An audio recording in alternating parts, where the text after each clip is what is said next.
जनता पार्टीचे नामदेव ढाके हे आज आपला नामांकन अर्ज दाखल करतात आहे। या बाजूला तुम्ही पाहत असाल महिला मोठ्या प्रमाणात या ठिकाणी त्यांच्यासाठी प्रचारात उतरलेले आहेत। खरं तर ह्या प्रभागामध्ये राहणाऱ्या महिला आहेत आणि आपण पाहतोय नामदेव ढाके यांच्या पत्नी देखील आपल्या सोबत आहेत, त्यांच्याशी बातचीत करूयात। खरं तर आज नामांकन अर्ज दाखल करतात, काय आनंद आहे चेहऱ्यावर?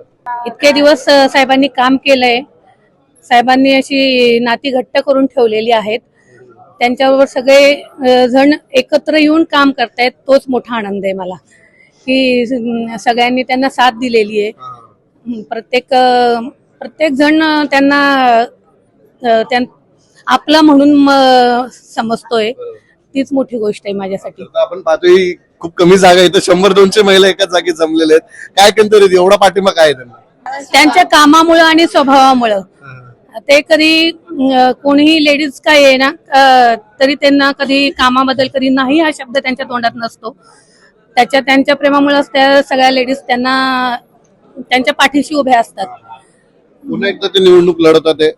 भारतीय जनता पार्टीचे वरिष्ठ नेते म्हणतात अबकी बार 100 में 100+ नगरसेवक या पिंपरी चिंचवड शहरात निवडून येतील, काय एकंदरीत इच्छा आहे यंदा? मागच्या वेळेस सभागृह नेते होते, यंदा काय इच्छा आहे तुमची? नक्कीच निवडून येतील यावेळेस ते, आणि भरघोस मतांनी निवडून येतील, प्रचंड मतांनी निवडून येतील आणि 100 पार करतील।